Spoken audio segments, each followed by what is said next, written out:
ونستعينه ونستغفره ونعوذ بالله من شرور أنفسنا ومن سيئات أعمالنا من يهده الله فلا مضل له ومن يضلل فلا هادي له وأشهد أن لا إله إلا الله وحده لا شريك له وأشهد أن محمدا عبده ورسوله صلى الله عليه وعلى آله وصحبه ومن سن بسنته واقتفى أثره إلى يوم الدين.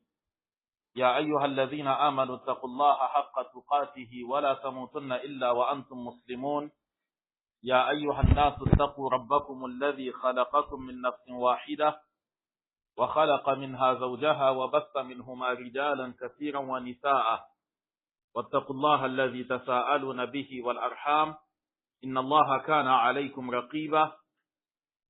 يا أيها الذين آمنوا اتقوا الله وقولوا قولا سديدا يصلح لكم أعمالكم ويغفر لكم ذنوبكم ومن يطع الله ورسوله فقد فاز فوزا عظيما. أما بعد فإن أصدق الحديث كتاب الله وخير الهدي هدي محمد صلى الله عليه وسلم وشر الأمور محدثاتها وكل محدثة بدعة وكل بدعة ضلالة وكل ضلالة في النار. أما بعد فالسلام عليكم ورحمة الله وبركاته. Nous sommes donc aujourd'hui le 14 du mois de Sha'ban qui correspond au 13 du mois de février. Nous allons entamer cette assise, Inch'Allah, avec le document Al-Wajizu fi fiqh sunnati wal kitab al-aziz. Où est-ce qu'on s'était arrêté la fois passée? Qada'ul fawaiti. Al-qada'u, en arabe, vient avec beaucoup de sens. Parmi les sens de al-qada, il y a le sens de idraku ma fata, le fait de rattraper ce qui nous a échappé. C'est de là que dans le domaine des adorations, quand la chose est accomplie à son heure légale, on parle de al-ada'u. Al-ada'u. Et quand la chose est accomplie à une heure qui n'est pas son heure légale, on parle de al-qada'u. Al-ada'u, l'accomplissement à l'heure légale. Al-qada'u, le rattrapage. Ok? Donc, qada'ul fawaid. Ici, il nous parle de al-fawaitu, qui est le jamu de al-fa'id, c'est-à-dire l'adoration de rapprochement des loin. Ok? Non. C'est bon?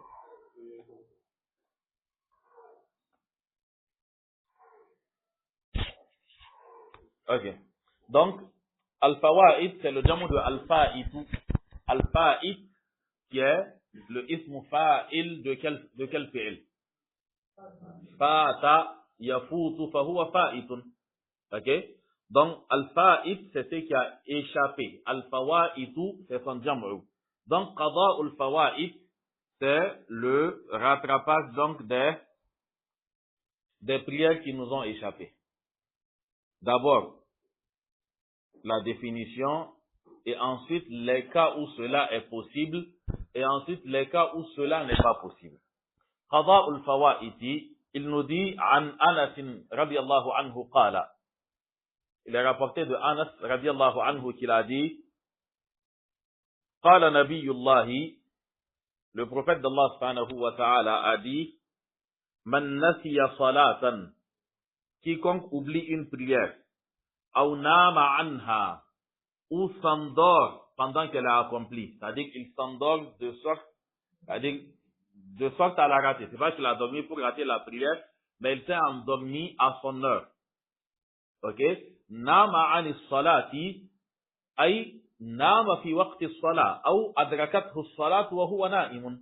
La prière l'a trouvé alors qu'il était endormi. Donc, man nasiya salatan, quiconque oublie une prière, ou nama anha, ou dort à son heure, c'est-à-dire qu'elle est accomplie pendant qu'il dormait, fakaffaratuha, alors son expiation, an yusalliyaha idha zakaraha. Son expiation consistera à l'accomplir quand il s'en rappellera. Donc, il devra l'accomplir quand il va s'en rappeler. Ici, le prophète sallallahu alayhi wa sallam, il a cité la conséquence de nasiya. Ok? Yani, iza nasiyaha, falyusalliha, iza zakaraha. Donc, c'est valable aussi. Man nama anha, donc falyusalliha, iza stayqaza. Donc, le sens est évident, en fait. Le hadith est rapporté par Imam Muslim et il est sahih. La question, هل يقضي من ترك الصلاة عمدا حتى خرج وقتها? Le chef pose une question. Il dit, هل يقضي من ترك الصلاة? Est-ce que celui qui délaisse la prière remboursera? هل يقضي? Est-ce que remboursera من ترك الصلاة عمدا? Celui qui délaisse la prière exprès حتى خرج وقتها, jusqu'à ce que son heure sorte. Est-ce que cette personne a la possibilité de rattraper la prière? La personne s'est arrangée à faire sortir la prière de son heure. Il était Fajr, il n'est plus Fajr, l'heure de Fajr est passée. Ou encore, à Zuhr, il a traîné jusqu'à ce que l'heure de Asr arrive. Ou il a prié, il n'a pas prié Asr jusqu'au coucher du soleil. Ou bien Maghrib, ou bien Isha. Ce n'était pas par oubli, il ne dormait pas, ok? Parce que le cas de celui qui oublie, vient de celui qui a endormi, a déjà été traité dans le précédent hadith. Il ne dort pas. Il n'a pas oublié. Ok? C'est pas non plus par ignorance. Comme ce qui peut arriver souvent. La personne peut être en voyage et ne pas savoir qu'elle doit prier quel que soit son état. Et donc, par ignorance, elle se dit qu'il faudrait qu'elle arrive à bon port, à destination avant d'accomplir cette prière. La personne aura fait donc sortir donc la prière de son heure légale. Mais sauf que là, c'est par ignorance. Ok? Donc, c'est pas de cela qu'il s'agit.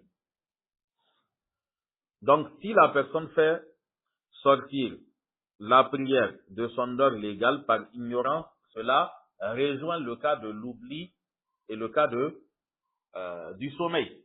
Ok? Il ne l'a pas fait, pas qu'il ne l'a pas fait par exprès, mais il ne l'a pas fait sciemment. C'est-à-dire qu'il a retardé la prière. Ça, il a fait ça lui-même, mais c'est parce qu'il pensait que c'était légal de le faire. Ok? Donc, c'est par ignorance. Maintenant, nous ne parlons pas de cela. Nous parlons de celui qui délaisse la prière amdan par exprès, hatta kharaja waqtuha, jusqu'à la sortie de son heure. قال ابن حزم في المحلى. Ibn Hazm, rahimahullah, il dit dans son document Al-Muhalla, au volume 2, la page 235, إن الله تعالى جعل لكل صلاة فرد وقتا محدود الطرفين يدخل في حين محدود ويبطل في وقت محدود فلا فرق بين من صلاها قبل وقتها وبين من صلاها بعد وقتها لأن كليهما صلى في غير الوقت. Il dit إن الله تعالى, Allah le Très-Haut, ja'ala li kulli salati fardin waqtan mahduda. Allah a mis pour toute prière obligatoire, li kulli salati fardin. Pour toute prière obligatoire, Allah a fixé waqtan, une heure, mahduda tarfayni. Une heure mahduda tarfayni, aux deux extrémités délimitées. Les deux extrémités, c'est quoi? Le début et la fin. Pour toute prière, Allah a fixé les deux extrémités. À quelle heure l'heure commence, à quelle heure l'heure prend fin. Yadkhulu fi hinin mahdudin. L'heure de la prière rentre à un instant précis. Wa yabtulu fi waqtin mahdudin, et elle cesse à une heure précise. On sait quand elle commence, on sait quand est-ce qu'elle prend fin. Il dit fala farqa.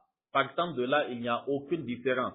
Bayna man sallaha qabla waqtiha, entre celui qui l'accomplit avant son heure, wa bayna man sallaha ba'da waqtiha, et celui qui l'accomplit après son heure. Parce que dans les deux cas, il a accompli la prière hors de son heure. Il dit li anna kilayhima parce que les deux, kila, c'est le musanna de kullu. Donc avec le inna qui est nasib, ça fait li anna kilayhima. Parce que eux, tous les deux, ok, les deux c'est qui et puis qui? Man sallaha qabla waqtiha wa man sallaha ba'da waqtiha. Li anna kilayhima parce que les deux, tous les deux ont prié fi ghayril waqti, hors de l'heure. Les deux n'ont pas prié à l'heure. Il dit wa aydan, donc il faut aussi ajouter à cela le fait que fa innal qada'a ijabu shar'in. Il faut ajouter à cela le fait que al-qada, le fait d'ordonner le remboursement, ijabu shar'in, c'est une obligation qui ne peut être dictée que par la législation. C'est-à-dire que c'est une imposition. Et l'imposition ne doit provenir que du législateur. Ok? Donc, ijabu shar'in, c'est une législation qui est imposée. Wa shar'u la yajuzu li ghayri Allah ta'ala. Et légiférer n'est permis qu'à Allah subhanahu wa ta'ala ala lisani rasulihi, sur la langue de son messager.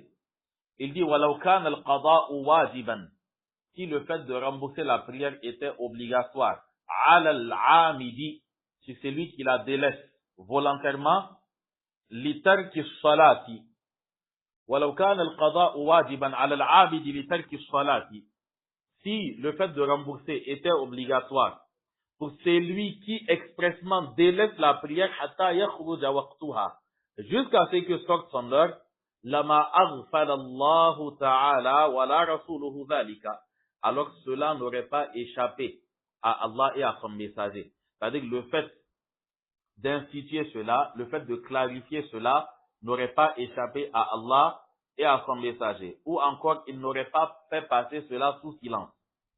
Si le fait de rembourser était obligatoire, alors Allah et son messager n'auraient pas négligé le fait d'instituer cela ou bien de rappeler cela. Il dit, wala nasiyahu, il ne l'aurait pas oublié. Wala ta'ammada i'natana bi tarki bayanihi. Et il n'aurait pas c'est-à-dire Allah et son messager ne nous auraient pas mis dans une situation compliquée en ne nous instruisant pas, en ne nous clarifiant pas cela. Donc, i'natana, al-i'natu, c'est le masdar de a'nata. Ok? C'est le masdar de a'nata. Comme quand Allah subhanahu wa ta'ala dit, walau sha'a Allahu la'a'natakum, en parlant des orphelins, quoi. Ok? Wa yas'alunaka anil yatama, qul islahul lahum khayr, wa in tukhalituhum fa ikhwanukum, wallahu ya'lamu al-mufsida min al-muslih. Allah dit, walau sha'a Allahu la'a'natakum. Donc, ici, il dit que wala ta'ammada.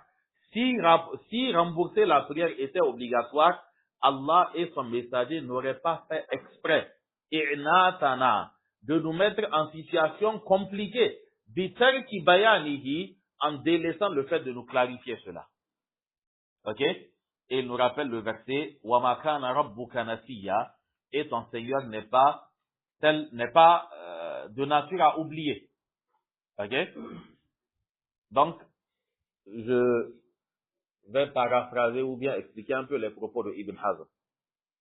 Ibn Hazm, il nous rappelle le fait que toute prière a une heure fixée. C'est-à-dire qu'il y a le début, il y a la fin. Et s'il y a un début et une fin, c'est parce que ça doit être accompli dans cet intervalle-là. Ok? Ça doit être accompli dans cet intervalle. La prière de Zuhur a une heure. Celle de Asr a une heure. Elles ont toutes une heure.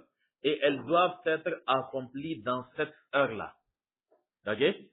Parce que Allah a fixé ces heures. Donc, tout doit être accompli dans l'heure. Maintenant, si on nous dit qu'on peut aussi accomplir Zuhur après cet intervalle-là, il faut un argument. C'est ce qu'il est en train de nous expliquer quand il dit que فَإِنَّ الْقَضَاءَ إِجَابُ شَرْعٍ. Le remboursement de la prière, c'est une imposition juridique. Al-ijabu, c'est le masdar de aoujaba, yujibu, ijabun, le fait de rendre obligatoire. Donc, le fait de dire de rembourser, c'est une imposition qui vient de la législation. Et pourtant, la législation n'a pas mentionné cela. Donc, par conséquent, on ne doit pas parler de la possibilité de rembourser parce que la législation ou bien le fait de légiférer ne peut émaner que d'Allah. Nul n'a le droit de légiférer. Donc maintenant la question, si on peut accomplir la prière de Zuhr après son heure, où est l'argument? S'il n'y a pas d'argument venant d'Allah ou du messager, c'est qu'en réalité, cela n'est pas possible. Parce qu'ils sont seuls à légiférer. Et ensuite, il nous dit que si rembourser était obligatoire, alors Allah et son messager n'auraient pas négligé le fait d'informer les gens. Ils ne se seraient pas tus sur cet aspect-là. Et ils n'ont certainement pas oublié. Et ils ne vont pas non plus nous laisser dans le noir alors qu'il y a la possibilité de rembourser. Et il dit que ton Seigneur n'est pas tel qu'il oublie. Prenez le cas de la prière normale que nous accomplissons. Si aujourd'hui, en faisant la prière, j'oublie de lire la Surah Al-Fatiha, je connais le statut de ma rakat. Si j'oublie de faire la tahiyya, je connais le statut de ma prière. Si j'oublie des rakats, je connais le statut de ma prière. Je sais qu'il faut que je corrige. Et je sais sur quelle base l'acte oublié doit être corrigé. Mais maintenant, comment est-ce qu'on peut nous rappeler, comment rattraper une obligation dans la prière? Comment rattraper cette obligation dans la prière et ne pas nous dire comment rattraper la prière elle-même quand elle nous échappe. Ok? Si ce détail-là a été mentionné, si le rattrapage était à faire,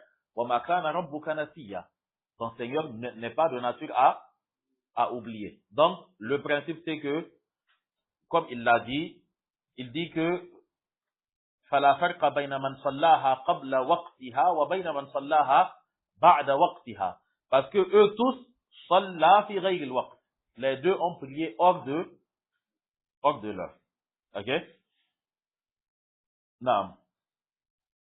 Et donc il dit وَكُلُّ شَرِيعَةٍ لَمْ يَأْتِ بِهَا الْقُرْآنُ وَالسُّنَّةُ فَهِيَ بَاطِلٌ.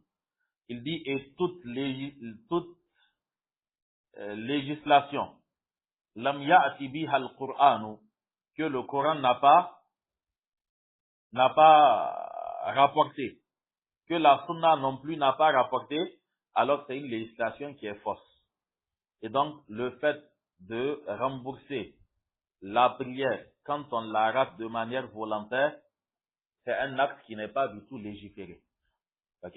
Maintenant, quand on dit c'est pas légiféré, c'est quoi? C'est un bonus on a donné à la personne ou bien c'est quoi?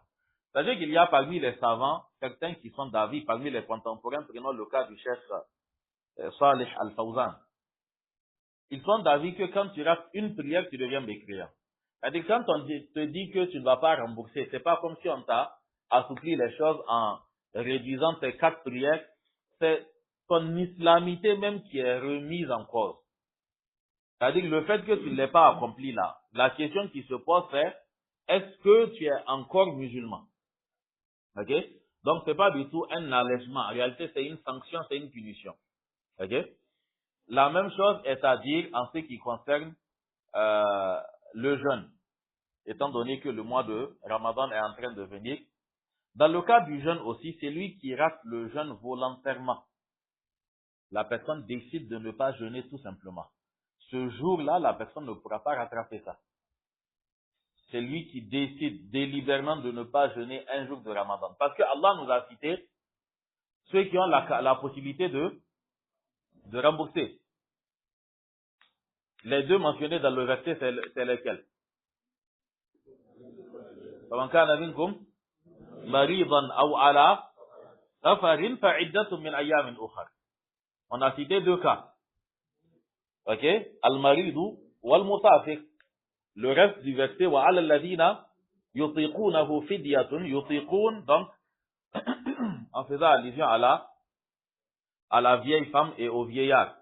Et par d'autres hadiths aussi, on inclut la femme enceinte et la femme qui allait. Ok? Donc, ceux-là, ils rentrent parmi les malades. Ou encore le voyageur. Mais maintenant, toi qui décides de ne pas jeûner tout simplement, ton cas n'est pas cité. Donc, la possibilité de rembourser ne te concerne pas. Donc, le principe, c'est que pour toute adoration qui s'inscrit dans un intervalle de temps, le remboursement est impossible sans texte légal. C'est-à-dire que tant qu'on définit une heure pour une adoration, tu ne peux pas l'accomplir hors de cet intervalle-là. Sauf si une nouvelle législation ou un nouveau texte vient te dire que tu peux. Prenons le cas du Hajj. Le cas du Hajj, ça c'est sans pitié, quoi. Si par exemple tu rates ton vol, ou bien tu arrives à, je ne sais pas où, tu arrives à Addis Abeba et puis tu perds ton passeport et le vol part te laisser. C'est fini, l'année prochaine tu dois aller faire si tu rates ton Arafat, là il n'y a pas de Sujoud Sahwi, il n'y a pas de rattrapage. Et pourtant, la personne dans cet état, on peut se dire que, mais bon, il a vraiment fait de son mieux, mais il n'a pas pu arriver avant Arafat, donc on lui fasse là, Al-Hajju Ashhur Ma'lumat. Le Hajj, c'est pendant des jours bien définis. La même chose aussi, Ramadan, Ayyaman Ma'dudat. La même chose pour la prière aussi. Inna salata kanat ala al-mu'minina kitaban mawqutan. Donc, kitab obligatoire, mawqutan, qui est donc délimité par des heures bien définies. Ok? Non. Le alif et le ha qu'il met à la fin signifie quoi? Intaha. Ok? Il dit al-awqat allati nuhiya 'ani as-salati fiha. Al-awqat allati nuhiya 'ani as-salati fiha. Les heures pendant lesquelles il est interdit de prier. Les heures pendant lesquelles il est interdit de prier. Ou bien les heures pendant lesquelles la prière est interdite. Nous avons le hadith de Uqbat ibn Amir, ainsi que le hadith dans lequel le prophète sallallahu alayhi wa sallam, il conseillait Amr ibn Absa, que nous allons voir incha'Allah. An Uqbat ibn Amir, radiyallahu anhu, qala.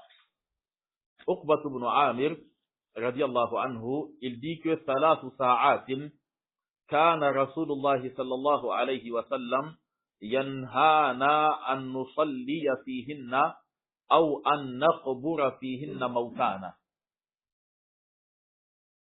Donc, il dit 3 heures, 3 instants, salatu sa'atin, 3 instants. Kana Rasulullah sallallahu alayhi wa sallam yanhana. Le prophète sallallahu alayhi wa sallam nous interdisait an nusalliya fihinna. Il nous interdisait d'y prier. Il y a 3 instants de la journée où le prophète sallallahu alayhi wa sallam nous interdisait de prier. Aw an naqbura fihinna mawtana. Et il nous interdisait aussi d'y enterrer nos morts. Il dit, Hina tatlu'u ash-shamsu bazighatan hatta tartafi'a. Quand le soleil se lève, c'est-à-dire quand le disque solaire apparaît, au moment où il se lève, on ne doit pas prier hatta tartafi'a, jusqu'à ce qu'il s'élève. Donc, il faudrait que le soleil se lève et ensuite qu'il s'élève. وَحِينَ يَقُومُ قَائِمُ الظَّهِيرَةِ حَتَّى تَمِيلَ الشَّمْسُ. Et ensuite, quand l'ombre se fige au moment où le soleil est donc au zénith, حَتَّى تَمِيلَ الشَّمْسُ, jusqu'à ce que le soleil penche vers le couchant. Ok? Donc, حِينَ يَقُومُ قَائِمُ الظَّهِيرَةِ, quand l'ombre donc de la chose se fige parce que le soleil est au zénith. Ok? Hatta tamil ash-shamsu, jusqu'à ce que le soleil penche donc vers le couchant. Wa hina tadayyafu ash-shamsi, et au moment où tadayyafu ash-shamsu, et au moment où le soleil penche vers le couchant. Lil ghurubi. Ok? C'est-à-dire quand le soleil amorce donc son coucher. Il dit Lil ghurubi. Donc quand le soleil amorce sa descente vers le couchant, c'est-à-dire après la prière de Asr, quand le soleil jaunit et qu'il est en train de tendre vers l'horizon, il est interdit de prier hatta taghruba, jusqu'à ce que le disque solaire disparaisse. Ok? Après Asr, quand le soleil commence à jaunir, donc jusqu'à ce que le soleil se couche. Dans cet intervalle-là, il est interdit de prier. Le hadith est rapporté par Muslim, Abu Daoud, At-Tirmidhi, An-Nasa'i et Ibn Majah. Il dit وقد بين النبي صلى الله عليه وسلم علة النهي عن الصلاة في هذه الأوقات. وقد بين النبي صلى الله عليه وسلم.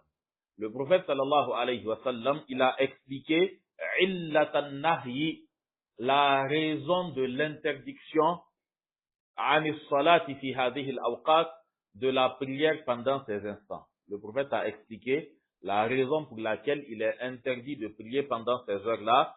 بِقَوْلِهِ لِعَمْرِ بِنِ عَبْسَةَ, en disant donc à Ibn Absa, donc dans les propos qu'il a dit à Ibn Absa, en ce qui concerne la prière, il y a dit صَلِّ صَلَاةَ الصُّبْحِ, accomplis la prière de Subh, la prière de Fajr. ثُمَّ أَقْصِرْ عَنِ الصَّلَاةِ, et ensuite abstiens-toi de prier.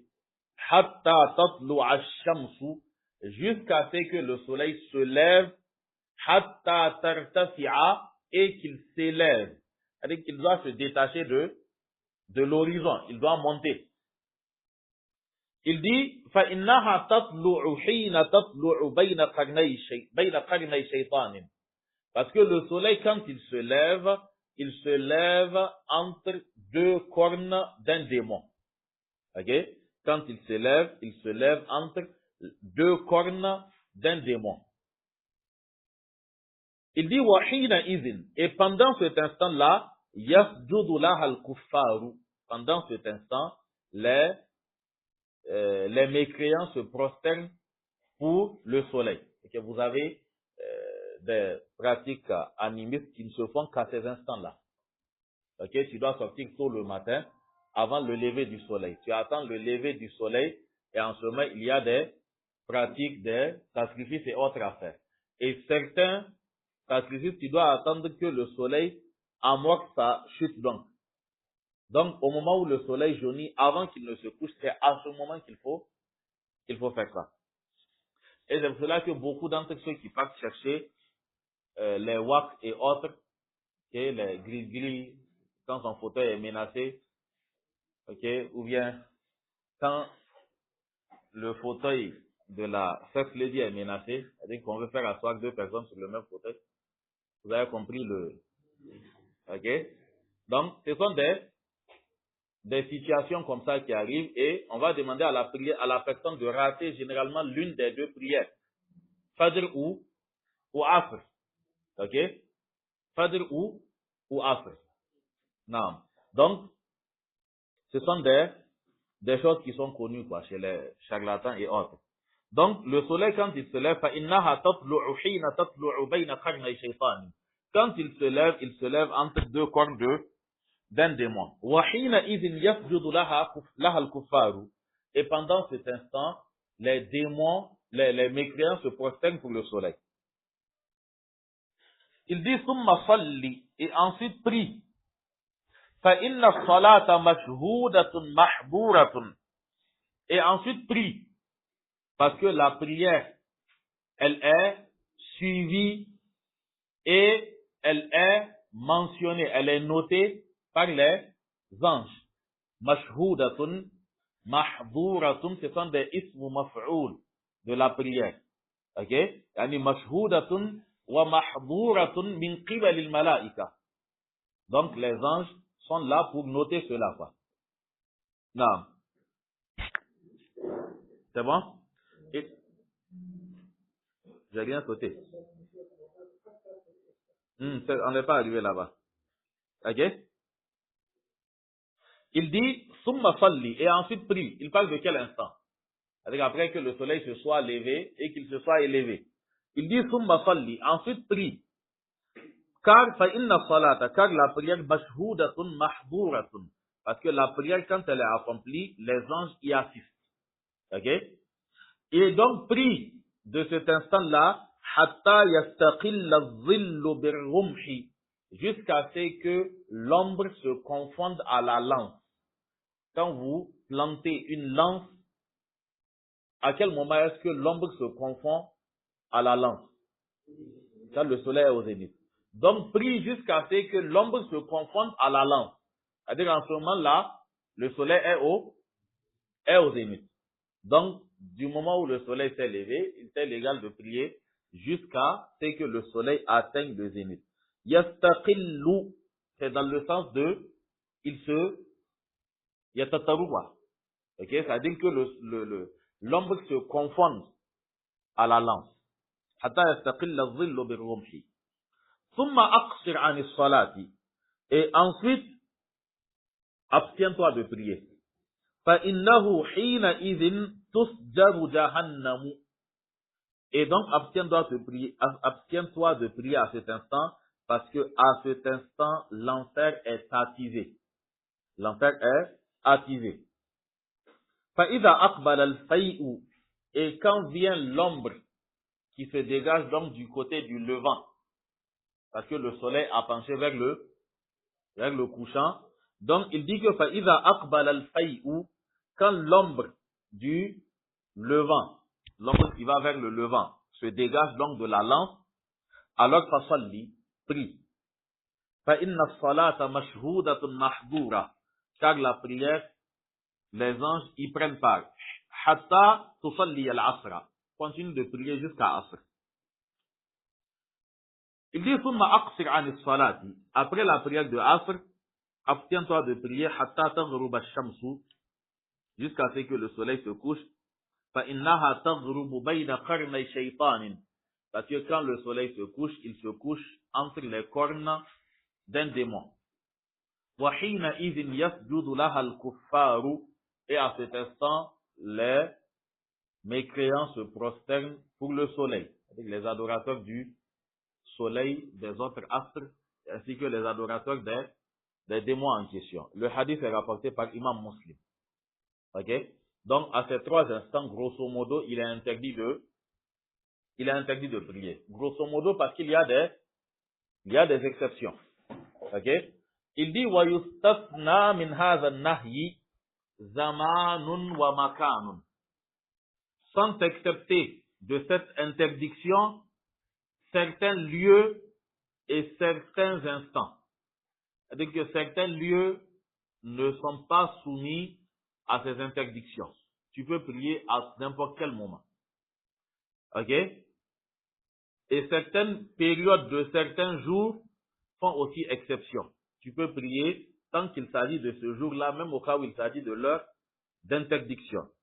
Tout comme on pourra dire que certaines prières aussi font exception si elles coïncident avec ces instants-là, alors on va prier. Non, il dit Amma Zamanu,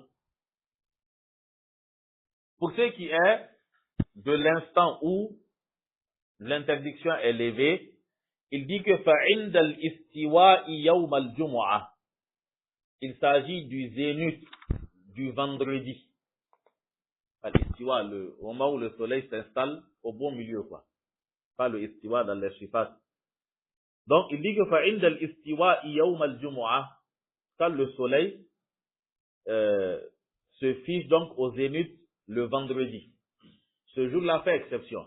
Si tu vas à la mosquée avant midi, avant que le soleil ne soit au zénith, tu peux prier autant de rakats que tu veux jusqu'à ce que l'imam sorte, même au cas où cela coïncide avec le passage du soleil au zénith. Le prophète sallallahu alayhi wa sallam, il nous dit la yaghtasilu rajulun yawm al-jumu'ati fayatatahharu mastata'a min tuhrin wa yaddahinu min duhnin aw yamassu min tibi baytihi ثم يخرج فلا يفرق بين اثنين ثم يصلي ما كتب له ثم ينصت إذا تكلم الإمام إلا غفر له ما بينه وبين الجمعة الأخرى. Le hadith est rapporté par Imam al-Bukhari. Il dit que la yartasilu rajulun. Un homme ne se lave pas, yawm al-jumu'ah, le vendredi. Fayatatahharu mastata'a min tuhrin. Qu'il se purifie autant qu'il le peut. Wa yadjahinu min duhnin. Et ensuite qu'il se pommade.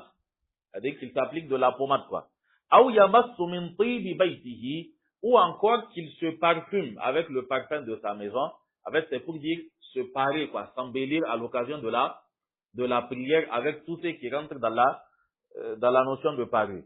Donc, un homme ne se purifie pas et ensuite ne s'embellit, ne se parfume en utilisant le parfum de sa femme ou, voilà, comme cela est dit dans certaines variantes du hadith pour ceux qui ont femme. Summa yakhruju, et ensuite il sort de chez lui. Fala yufarriqu bayna ithnayni. Il se rend ensuite à la mosquée. Fala yufarriqu bayna ithnayni. Sans séparer deux personnes qui sont assises côte à côte. C'est-à-dire que tu viens, tu trouves deux personnes assises côte à côte, tu ne vas pas les séparer. Ok? La même chose aussi, tu ne vas pas passer par-dessus leurs épaules. Tant que la prière n'a pas commencé, quand tu arrives à la mosquée, tu t'assois là où tu as trouvé. Quand on arrive, même si tu vois une place vide devant, tu n'as pas le droit comment on dit ça, de passer par-dessus les épaules des gens. Ok? Tu ne passes pas par-dessus les épaules des gens. Le prophète sallallahu alayhi wa sallam, il était en plein sermon quand il a vu un homme faire cela. Et il a dit à l'homme, tu es non seulement venu en retard, et tu es en train de gêner les gens en plus. Tu es venu en retard, reste derrière. Ok? Redresser les rangées, c'est une fois qu'on se mettra debout pour la prière. Les gens, certes, doivent avoir le réflexe quand ils s'asseyent de remplir les lignes de devant et ainsi au fur et à mesure, quoi. Mais si cela n'est pas fait, tu ne dois pas passer par-dessus les épaules des gens, même si tu vois une place devant. Ok? Et aussi, tu ne dois pas t'occuper de redresser les rangées pendant que l'imam fait le sermon. Vous voyez, dans certaines mosquées, à certains, par bonne volonté, c'est vraiment avec une bonne intention, et comment on va dire ça? Leur travail, leur souci, c'est que pendant que l'imam fait le sermon, ils sont là pour orienter les gens. C'est-à-dire pour leur dire d'avancer, souvent par des gestes, quoi. Mais pendant tout ce temps, lui, il est distrait par rapport au sermon. Alors que le principe, c'est le sermon, tu dois aller écouter. Pour des questions de sécurité, on peut comprendre que certaines personnes barrent certains passages ou autres. Mais juste parce que les gens doivent s'asseoir, ça, c'est pas justifié.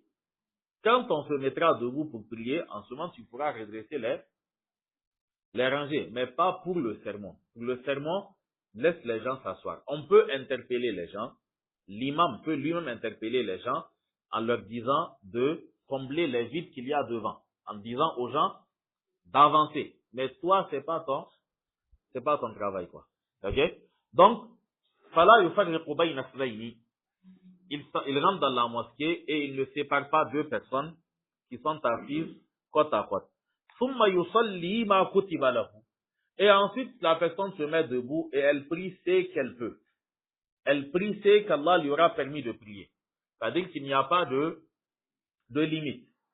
Il n'y a pas de limite. Si tu arrives à aller à la mosquée à 9h, tu peux prier jusqu'à 13h. Jusqu'à ce que l'imam sorte. Il dit summa yunsitu. Et ensuite, la personne se tait.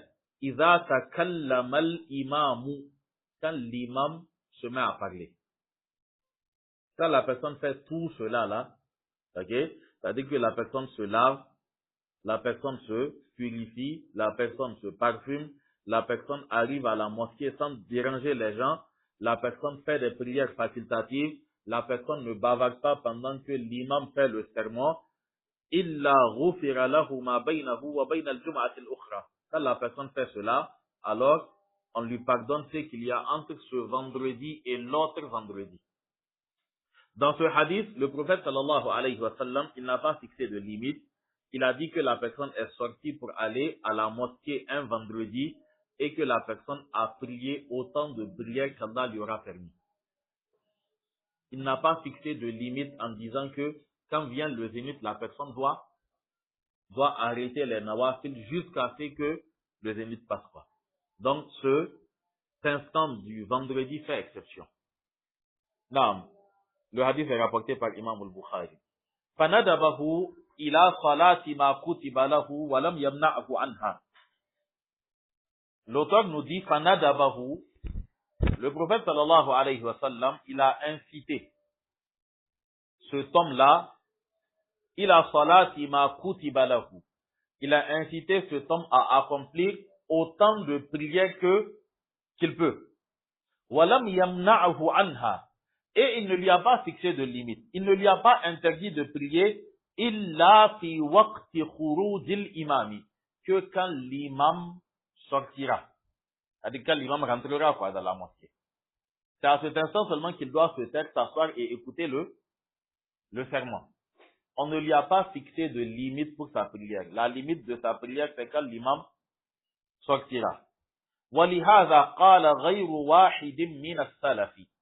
Et c'est pour cela que plus d'un d'entre les premiers musulmans, d'entre les salafs, les prédécesseurs, minhum Umar ibn al-Khattab, parmi lesquels nous avons Umar ibn al-Khattab, radiyallahu anhu, wa tabi'ahu alayhi al-imam Ahmad. Et il a été suivi dans cette position par Imam Ahmad ibn Hanbal. Ils ont dit que khurujul imam yamna'u as-salata. La sortie de l'imam met fin à la prière. Ok? C'est-à-dire que pour quelqu'un qui n'a pas une raison valable, comme tu viens d'arriver à la mosquée, l'imam est sorti, les 2 rakats avant de t'asseoir. Ça, nous avons le texte qui montre. Mais une prière facultative ne se fait pas. Vous avez certaines personnes qui ont inventé, je sais pas, certaines sunnas. La personne est assise dans la mosquée depuis longtemps, mais elle va attendre que l'imam, que le muezzin fasse l'azan. Et quand le muezzin finit l'azan, vous allez voir que certaines personnes, c'est en ce moment qu'elles vont se mettre debout pour accomplir 2 rakats. Ok? Cela n'a aucun fondement. Donc, khurujul imami yamna'u salata. La sortie de l'imam met fin à la prière. C'est-à-dire que tu ne peux plus faire de prière facultative injustifiée. Mais si tu es venu à la mosquée, tu peux faire tes 2 rakats avant de t'asseoir. Je lis la phrase. Wa khutbatuhu tamna'ul kalama. Et la khutba de l'imam. Le fait que l'imam commence la khutba, tamna'ul kalama, met fin à toute parole. Le simple fait que l'imam soit sorti et que l'azan soit en cours n'interdit pas le fait de parler. Ok? C'est-à-dire que l'interdiction de parler va commencer avec la khutba du fait qu'il soit rapporté de certains compagnons du prophète sallallahu alayhi wa sallam qu'il parlait pendant l'azan. Ok? Non. Donc, on comprend que même quand des gens entendent l'azan, le fait que tu vois 2 personnes causer pendant que l'azan se fait et qu'ils ne répètent pas les propos du muezzin, c'est-à-dire qu'ils ont juste raté une occasion parmi tant d'autres, mais ils ne sont en rien blâmables. Quand l'azan est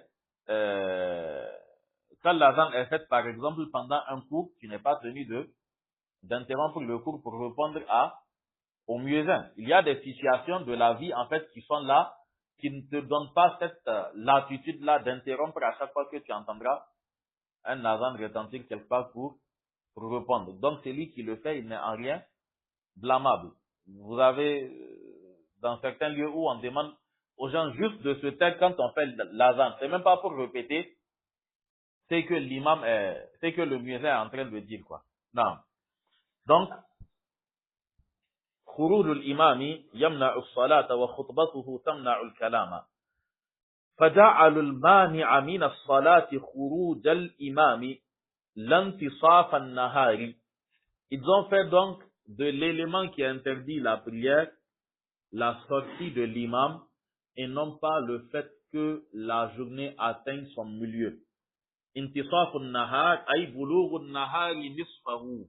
Le fait que la journée atteigne nisfahu, donc le zénith, quoi. Ils n'ont pas dit que quand il est midi, c'est-à-dire quand le soleil est au zénith, on doit arrêter la prière, mais plutôt, on peut prier jusqu'à ce que l'imam sorte. Ça, c'est pour le vendredi seulement. Ok? c'est pour le vendredi seulement, pas les autres jours. Non. Il dit wa ammal makanu, pour ce qui est de l'endroit où cette interdiction est levée, fa makkatu, il s'agit de la Mecque.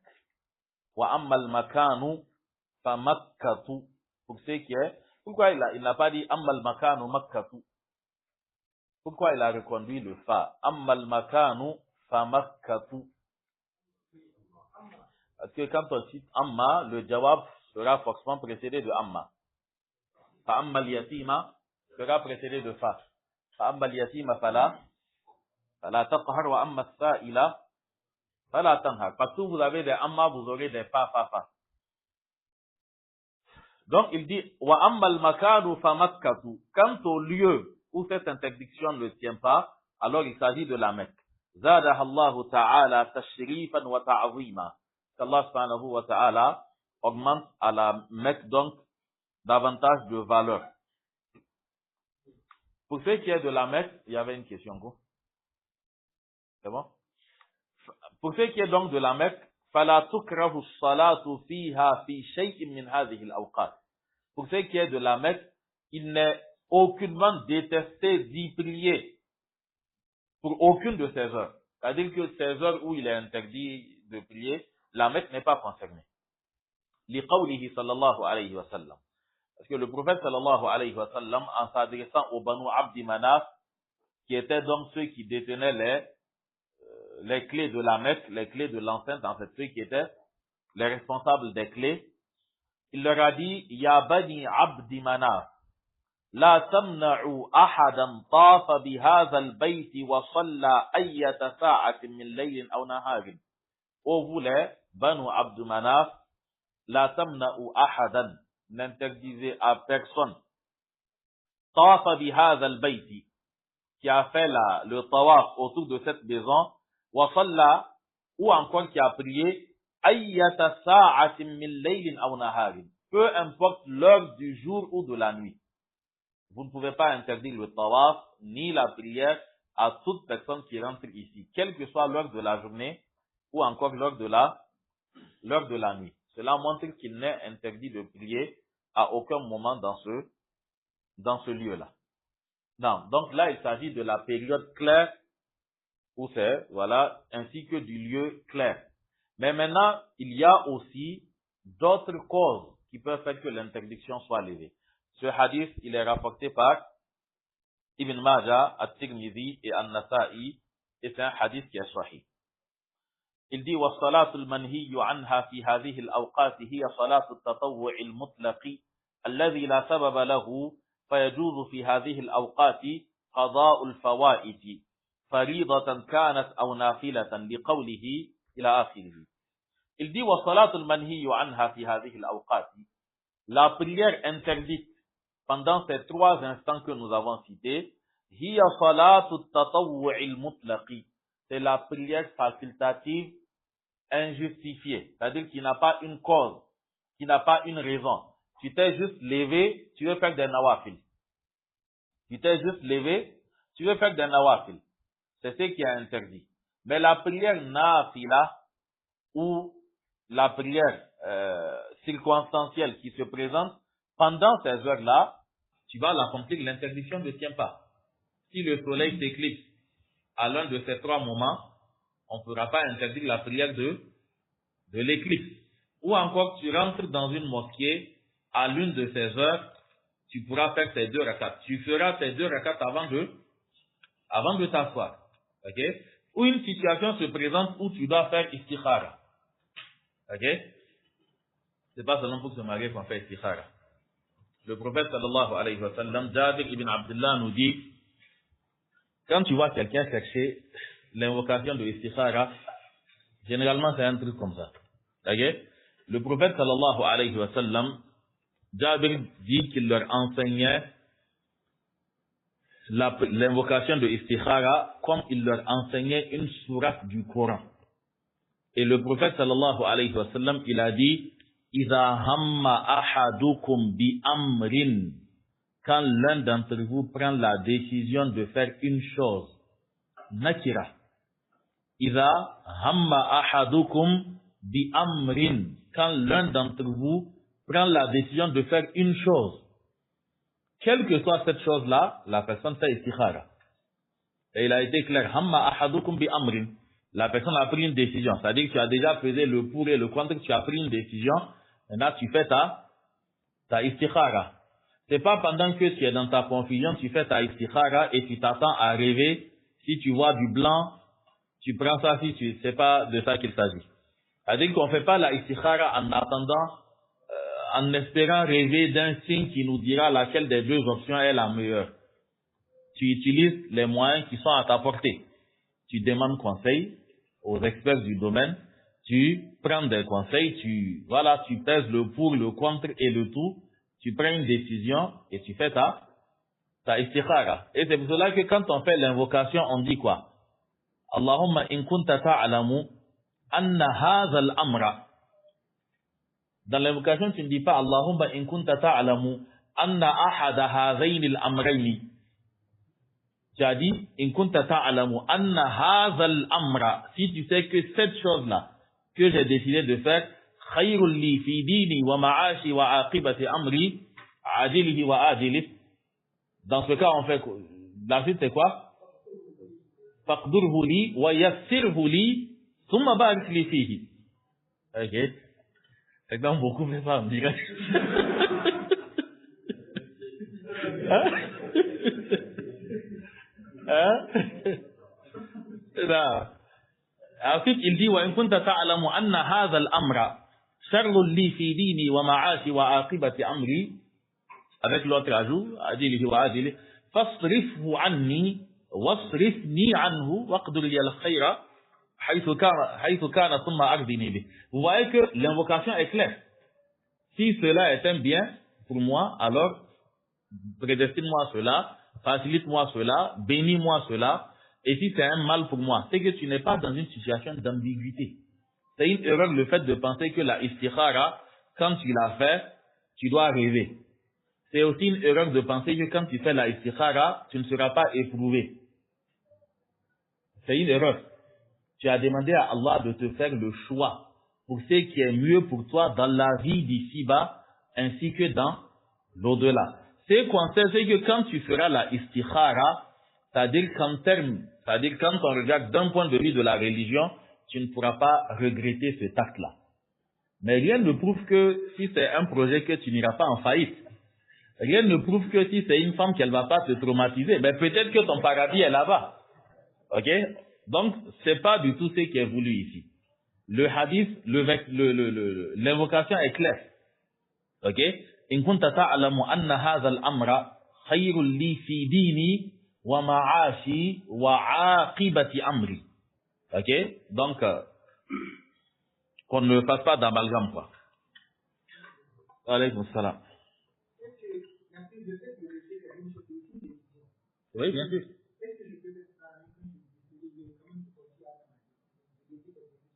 Oui, ne pas faire, c'est faire aussi.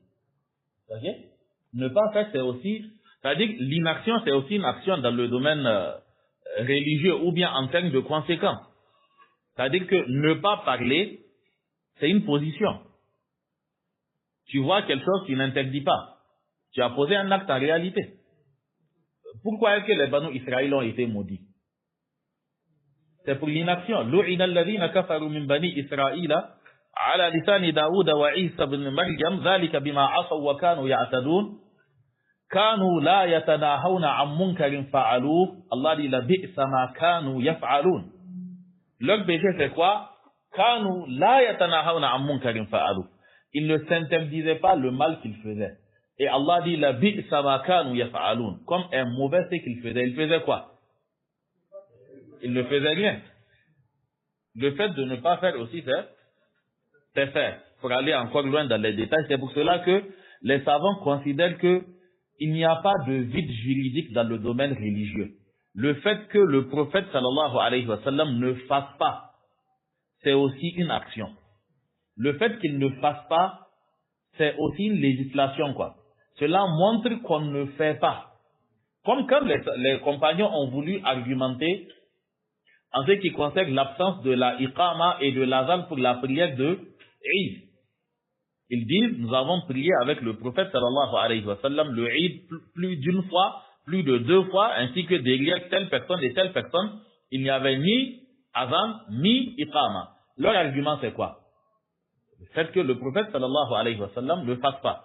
Donc, quand le prophète sallallahu alayhi wa sallam ne fait pas, c'est-à-dire que la sunna c'est de ne pas faire aussi. Donc l'inaction est une action, quoi. Non. Donc, on revient à ce que l'auteur disait. Il dit وَالصَّلَاةُ الْمَنْهِيُّ عَنْهَا فِي هَذِهِ الْأَوْقَاتِ. La prière qui est interdite pendant ces instants-là, هي صلاة التطوع المطلق. C'est la prière facultative mutlaq, c'est-à-dire qui n'est pas liée à une raison. Tu es juste assis et tu as eu envie de prier. C'est ce qui n'est pas permis. C'est-à-dire que ce n'est pas une prière justifiée. Ce n'est pas l'une des prières où on dit que إِذَا دَخَلَ أَحَدُكُمُ الْمَسْجِدَ فَلَا يَجْلِسْ حَتَّى يُصَلِّيَ رَكَعَتَيْنِ. Quand l'un d'entre vous rentre dans une mosquée, il ne s'assied pas jusqu'à ce qu'il fasse 2 rakats. Il est rentré dans la mosquée, il y a la raison qui justifie les 2 rakats. Ok? إِذَا هَمَّ أَحَدُكُمْ بِأَمْرٍ فَلْيُصَلِّ رَكَعَتَيْنِ مِنْ غَيْرِ الْفَرِيضَةِ. Quand l'un d'entre vous décide de faire une chose, qu'il fasse 2 rakats qui ne sont pas des prières obligatoires, et ensuite qu'il invoque en disant tant jusqu'à la fin. Donc il y a des prières qui ne sont pas dans ce cadre-là. Ou quand le prophète sallallahu alayhi wa sallam, il dit quand tu sors, tu fais 2 rakats en demandant à Allah de t'accorder une bonne sortie. Quand tu rentres, tu fais 2 rakats. Si tu sors, l'heure à laquelle tu sors, la chose est légiférée. L'heure à laquelle tu rentres, cela est légiféré. Parce qu'il y a la cause. C'est-à-dire que tu n'es pas en train de prier à cause de l'instant là, tu es en train de prier à cause de la cause. Cette cause-là, quel que soit l'instant auquel elle apparaîtra, elle autorise la prière. Ok? Non. Donc il dit que ce qui est interdit ici, هي صلاة التطوع المطلق الذي لا سبب له. C'est la prière facultative qui n'a pas de justificatif ou de raison particulière, il n'a pas de cause. فَيَجُوزُ فِي هَذِهِ الْأَوْقَاتِ. Et donc par conséquent, il est permis pendant ces instants-là, قَضَاءُ الْفَوَائِتِ, de rembourser les prières qui nous ont manqué. فَرِيضَةً كَانَتْ أَوْ نَافِلَةً. Peu importe qu'il s'agisse d'une prière facultative ou obligatoire. Tu as oublié la prière de Asr ou la prière de Isha, ou peu importe la prière, et tu t'en es rappelé à une heure où il est interdit de prier. Tu pries automatiquement la prière obligatoire. Tu as oublié les rawatib de Zuhur. Tu t'es rappelé après Asr. Tu as été empêché de les accomplir à Zuhur. Comme cela est arrivé au prophète sallallahu alayhi wa sallam, alors qu'il était occupé à réconcilier des clans qui ne s'entendaient pas. Cela lui a échappé, il les a rattrapés après Asr. Okay? Cela nous montre que l'interdiction n'est pas formelle. L'interdiction, c'est pour une prière qui n'a pas de raison valable. La prière manquée, on peut la rattraper à cet instant-là. Donc, لقوله صلى الله عليه وسلم من نسي صلاة فليصليها إذا ذكرها لا كفارة له إلا ذلك. C'est lui qui oublie une prière, qu'il l'accomplisse quand il s'en rappelle, et il n'y a pas une autre expiation pour lui si ce n'est cela. Non.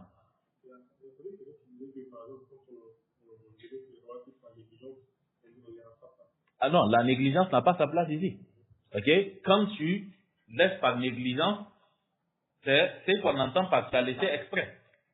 C'est-à-dire que, je prends un cas, je pense qu'on en a une fois parlé ici, le cas des 2 rakats avant Fajr. Tu sais très bien que pour que tu puisses, c'est-à-dire que le temps qui t'est nécessaire pour te lever, faire tes ablutions, faire les 2 rakats, arriver à la mosquée, et ensuite on commence la prière obligatoire, c'est une quinzaine de minutes. Et tu mets ton réveil 10 minutes avant. Si tu fais tes ablutions, tu arrives à la mosquée, tu fais la prière de Fajr, il ne t'est pas légiféré de faire les 2 rakats avant Fajr. Parce que tu as prémédité le fait même de rater ces prières-là. tu as prémédité le fait de les rater. Vous avez certaines personnes, eux, la sunna des deux, la sunna avant Fajr est carrément passée après Fajr. Tous les jours, ils vont se lever pour... Alors, si c'était aussi facile, tout le monde allait mettre ça là-bas. Ok? Donc, cela n'est pas légiféré. Si on avait cette possibilité, tout le monde allait dormir jusqu'à la fin. Tu pries Fajr et ensuite tu fais tes... Vous pensez que c'est pour rien que dans l'azan on dit as-salatu khayrun minan nawm en ce moment? Tout le monde a envie de dormir pendant cette période-là. Donc, il n'est pas du tout légiféré pour quelqu'un qui ne prend pas les précautions ou les dispositions nécessaires pour faire les 2 rakats avant Fajr, de les rattraper après Fajr. Il n'a pas cette possibilité-là. Si la personne s'est endormie, ou que la personne a oublié, ou que l'imam a prié avant l'heure habituelle, ou d'autres raisons qui ressemblent à cela, ou on a changé l'heure de la prière, il n'a pas su, peut-être qu'on priait à 30, maintenant on a ramené ça à 20, il a fait son calcul, normalement il aurait pu prier. Mais, voilà, il y a eu une déprogrammation, il n'a pas su. Pour lui, c'est légiféré. Mais quand tu te lèves, tu regardes la montre, on est à 10 minutes de Fajr. Tu dis, bon, ça reste un peu. Tu te couches et tu te réveilles à 5 minutes de Fajr ou 3 minutes de Fajr, juste le temps pour faire tes ablutions. Après Fajr, tu n'as pas le droit de rattraper les 2 rakats. Parce que tu as fait exprès de les manquer.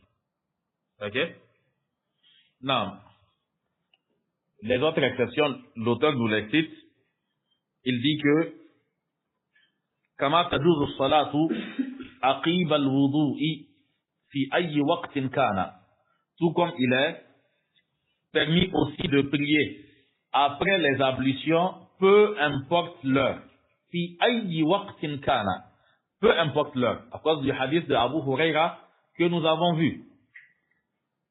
بحديث أبي هريرة رضي الله عنه أن النبي صلى الله عليه وسلم قال لبلال عند صلاة الصبح. Le prophète a dit à Bilal, à la prière de Fajr, de Subh, Ya Bilal, ô Bilal, akhbirni bi arja amalin amiltahu fil islam. Informe-moi de l'acte porteur d'espoir, c'est-à-dire l'acte le plus porteur d'espoir que tu accomplis depuis que tu es dans l'islam. C'est-à-dire, quelle est l'action que tu as accomplie et pour laquelle tu espères une récompense extraordinaire auprès d'Allah. Un acte, en fait, qui te distingue des autres. Parce que c'est précisément les pas de Bilal qu'il a entendu. Donc, quel est l'acte qui le distingue des autres? Il dit, فَإِنِّي سَمِعْتُ دَفَّنَ عَلَيْكَ بَيْنَ يَدَيَّ فِي الْجَنَّةِ. Parce que j'ai entendu le bruit de tes sandales, de tes chaussures, donc de tes pas, devant moi dans le paradis. Qala, Bilal dit, Ma amiltu amalan arja indi, je n'ai pas accompli une action porteuse d'espoir pour moi, comme le fait que anni lam atatahhar, comme le fait que je ne me suis jamais purifié, anni lam atatahhar thuhuran, je ne me suis jamais purifié. Qu'est-ce qui nous permet de traduire par je ne me suis jamais? Pas le lam seulement. L'indéfini. Ok? Parce qu'en nakiratu fi siyaqin nafyi, nous avons un lam, nous avons nakira. Lam atatahhar tuhuran. Donc ça fait un nakira dans une phrase négative. Donc je ne me suis jamais purifié fi sa'atin min laylin aw naharin. Je ne me suis jamais purifié à une heure de la nuit ou du jour. Illa sallaytu bidhalika at-tuhuri, sans accomplir avec cette purification-là, ma kutiba liya an usalliya, c'est qu'il m'aura été permis d'accomplir comme prière. Donc peu importe l'instant auquel je fais mes ablutions, je prie. Peu importe l'heure du jour ou de la nuit, quand je fais des ablutions, je prie avec ces ablutions. Le hadith, on l'a déjà vu dans Sunan al-Wudu. Wa tajuzu tahiyyatul masjidi. Il est aussi permis d'accomplir ce qu'on appelle tahiyyatul masjidi, la prière de salutation de la mosquée. Car généralement, on arrive sur ce thème-là, at-tahiyyatu. Je rappelle aux frères que quand on prie et qu'on fait la tahiyya, on ne dit pas at-tahiyyatu lillahi. On dit at-tahiyyatu lillahi. Il y a un shadda sur le ya. pas at-tahiyatu lillahi. Vous voyez ce que je veux dire? Pas at-tahiyatu. At-tahiyatu, il n'y a pas de shadda. Ici, vous voyez bien qu'il a mis le shadda. C'est at-tahiyatu lillahi. Pas at-tahiyatu lillahi. Non, il dit wa tajuzu at-tahiyatu al-masjid. La tahiyatu al-masjid, donc la prière de salutation de la mosquée, est permise liqawlihi sallallahu alayhi wa sallam, parce que le prophète sallallahu alayhi wa sallam dit إذا دخل أحدكم المسجد فلا يجلس حتى يصلي ركعتين. Quand l'un d'entre vous rentre dans la mosquée, qu'il ne s'assied pas jusqu'à ce qu'il accomplisse 2 rakats. Le hadith est rapporté par Imam al-Bukhari et Muslim.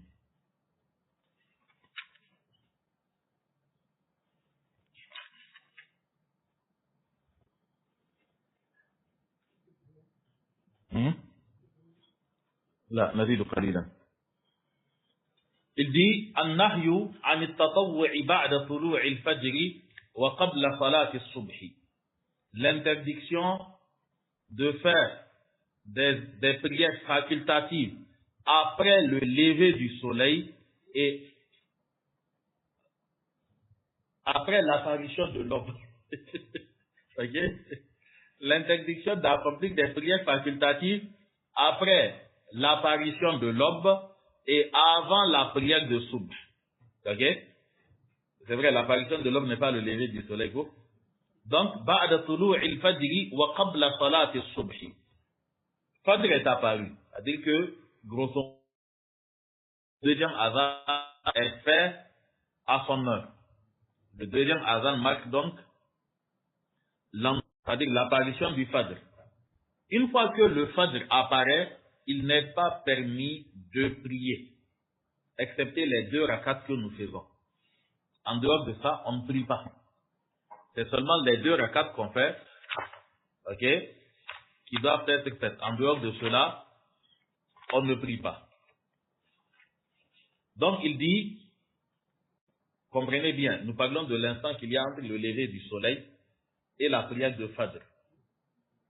L'apparition de l'aube. L'instant entre l'apparition de l'aube et la prière de Fajr. Entre les deux là. La prière de Soubh. Ok? So, la prière de Soubh. Il y a une différence entre Soubh et Fajr, gros? Ah, je sais pas. Ok? Mais dans tous les cas, vous avez compris, gros. C'est-à-dire, entre l'apparition de l'aube et la prière de l'aube, pendant cet instant, il ne t'est pas permis d'accomplir des prières facultatives. Ce qu'il t'est permis de faire, ce sont les 2 rakats. An Yasar, Mawla ibn Umar, qala, Ra'ani ibn Umar, wa ana usalli ba'da tulu'il fajr. Yasar, qui était donc un esclave affranchi par Ibn Umar, Abdullah ibn Umar, il dit Ra'an ibn Umar. Ibn Umar m'a vu, wa ana usalli ba'da tulu'il fajr. Ibn Umar m'a vu prier après l'apparition de l'aube. Faqala, et Ibn Umar m'a dit, Ya Yasaru, O Yasar, inna Rasulallah sallallahu alayhi wa sallam kharaja alayna.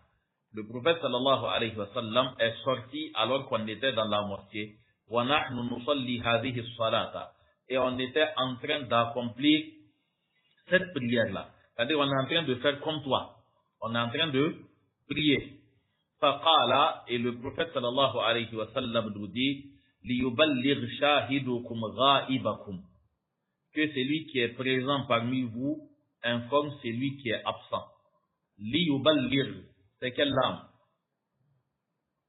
Liyuballigh, c'est le lam al-amr. Ok, il a rendu le balligh jazim, majzoum. Liyuballigh shahidukum ghaibakum.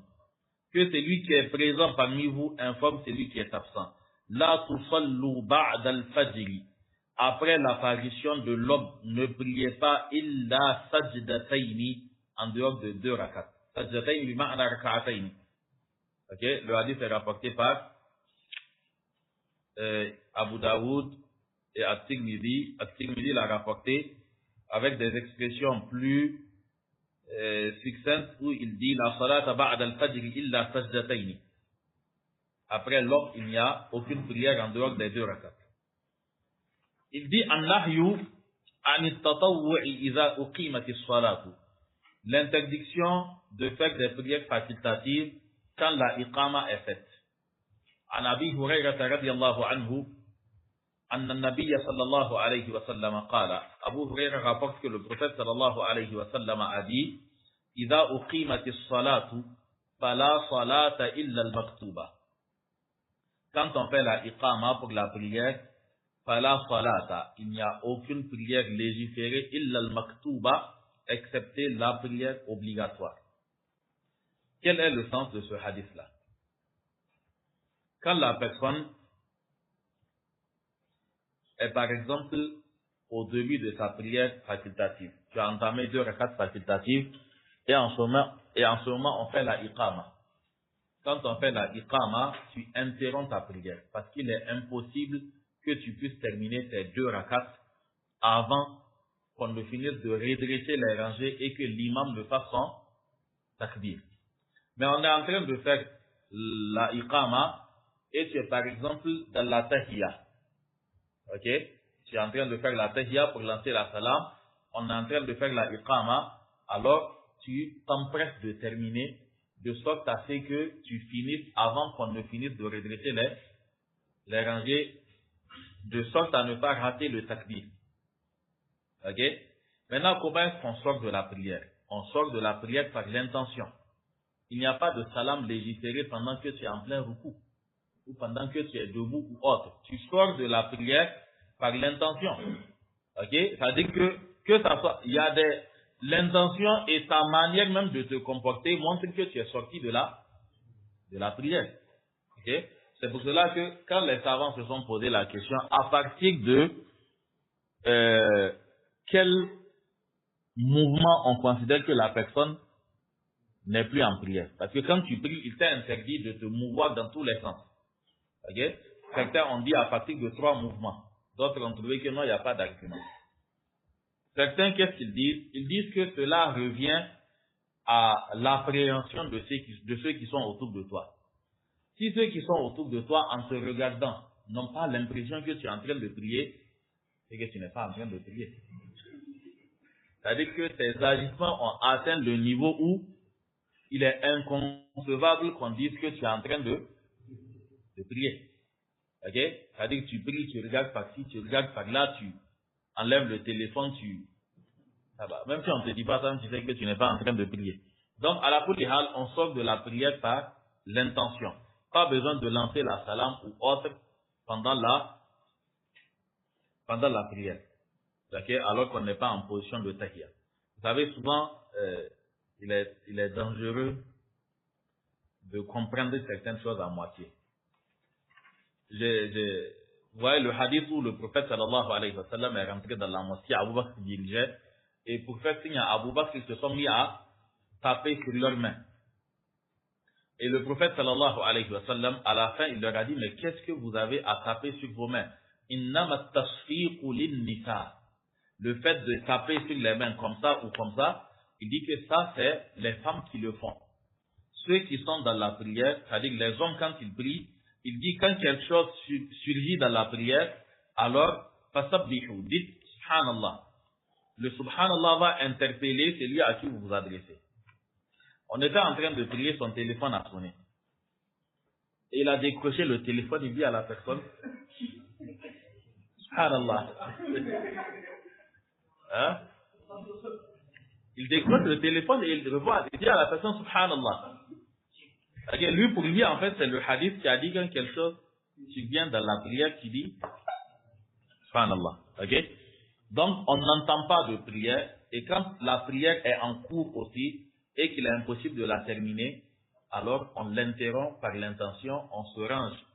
C'est-à-dire, on s'aligne avec les autres, et puis on entame la prière. Quelle que soit la grandeur de l'adoration, ou bien de la prière que tu es en train d'accomplir, elle ne vaut pas le takbir que tu es en train de rater. Okay? Donc, on commence d'abord par ce qui est obligatoire, et ensuite on cherche ce qui est recommandé. Ok? La prochaine fois, Inch'Allah, étant donné qu'on est acculé par le temps, on va terminer Al-Mawadi'u allati naha 'ani s-salati fiha, les endroits où il est interdit de prier. Ok? Les endroits où il est interdit de prier. Et après ça, Inch'Allah, nous allons clore le deuxième asl de Usul al-Thalatha. Je parle de la séance du jeudi, Inch'Allah. Où est-ce qu'on s'était arrêté dans Usul al-Thalatha?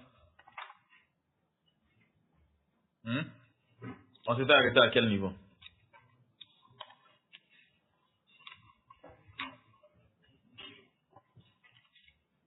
Oui, on était dans le hadith de Umar. C'est ça? Donc, le hadith de Umar clôt le deuxième asl. C'est bien ça? Donc, la séance prochaine, Inch'Allah, nous allons clore avec le hadith de Umar. Et ensuite, si le temps reste encore, nous allons continuer avec Al-Aslu As-Salif. Non. Une, deux questions et on arrête, Inch'Allah. Oui.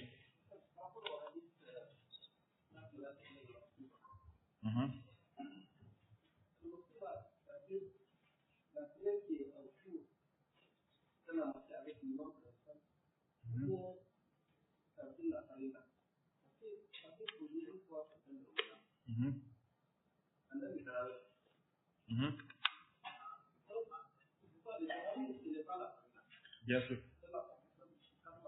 Non, bien sûr.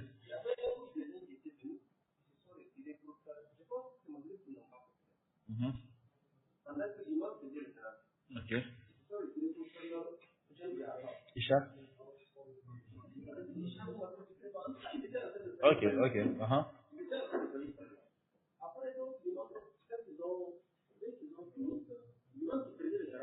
Ok, vous suivez par là? Non.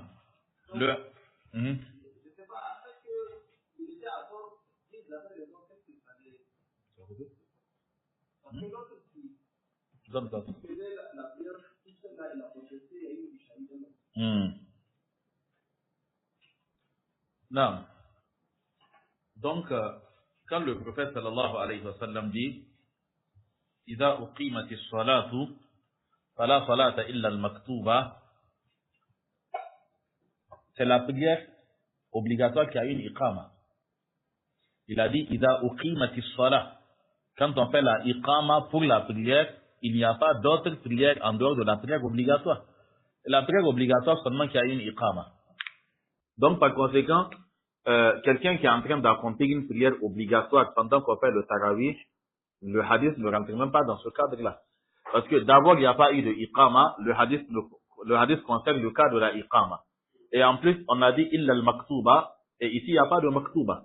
Al-maktuba, c'est la prière obligatoire. Yani makutiba, ce qui a été ordonné, ce qui a été rendu obligatoire, quoi. Ok? Donc, cela n'est pas du tout correct. Mais par contre, ce qu'il faut préciser, c'est que deux imams dans une même mosquée, même avec des prières différentes, c'est-à-dire que c'est assez vilain. Qu'il y ait l'imam qui devant en train de diriger le tarawih et qu'il y ait d'autres de côté en train d'accomplir une prière quelle qu'elle soit, ok, c'est assez vilain.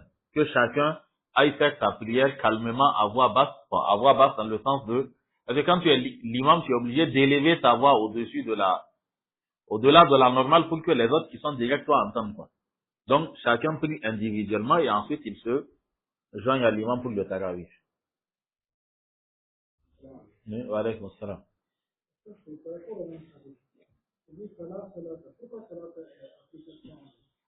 Laquelle?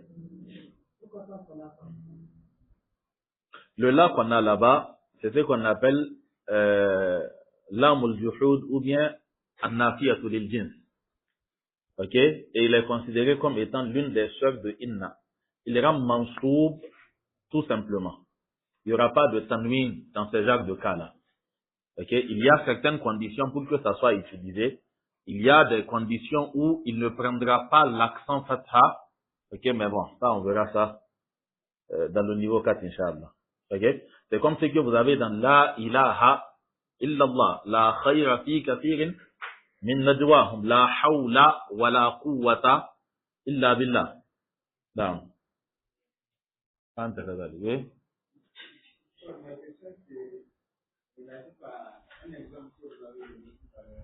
نعم.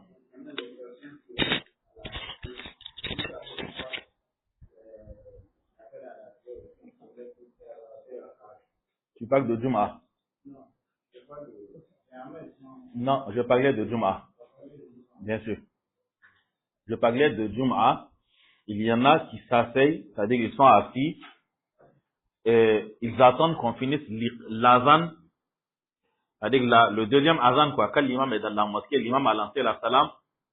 Ils attendent que le muezzin finisse l'azan et ensuite ils se mettent debout pour prier. On considère que même dans le cas où tu viens pendant que le muezzin veut faire l'azan ou bien tu rentres en même temps que l'imam, c'est une erreur d'attendre que l'azan finisse avant de faire les 2 rakats. Parce que écouter le sermon pour quelqu'un qui est déjà là, c'est une obligation. Répondre aux formules de l'azan, c'est une recommandation. Au contraire, pendant que le muezzin fait l'azan, tu dois t'empresser de finir les 2 rakats et te mettre en posture pour écouter le sermon, quoi. Et non pas attendre que l'imam commence le sermon pour faire ces 2 rakats. Donc, en parlant de ceux qui attendent l'azan pour faire 2 rakats, on parlait de la prière de Jumu'ah. Ok? Il y avait, Nam.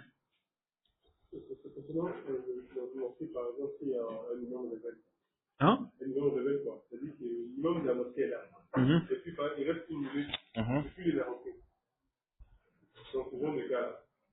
On attend le lancer, on a vu qu'il est rentré en anglais. J'ai pas compris. J'ai pas compris. C'est-à-dire qu'il reste une minute.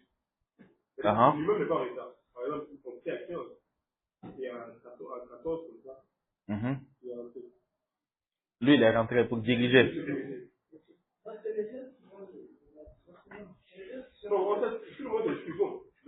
Donc, c'est pas les gens qui l'ont poussé là-bas. Non. Vous savez, souvent dans les mosquées, il y a des règlements de compte.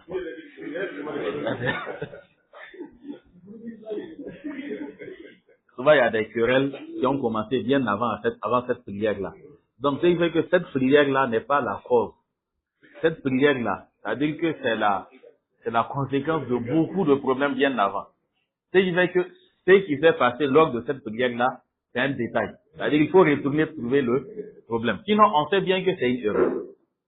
Ok? C'est-à-dire, pour qu'il rentre là-bas, il faudrait que quelqu'un lui fasse la iqama pour qu'il commence, non? Bon. C'est-à-dire que c'est assez compliqué, quoi. Peut-être même que lui, il considère que c'est lui l'imam et non pas l'autre. Donc, il veut le destituer, en fait.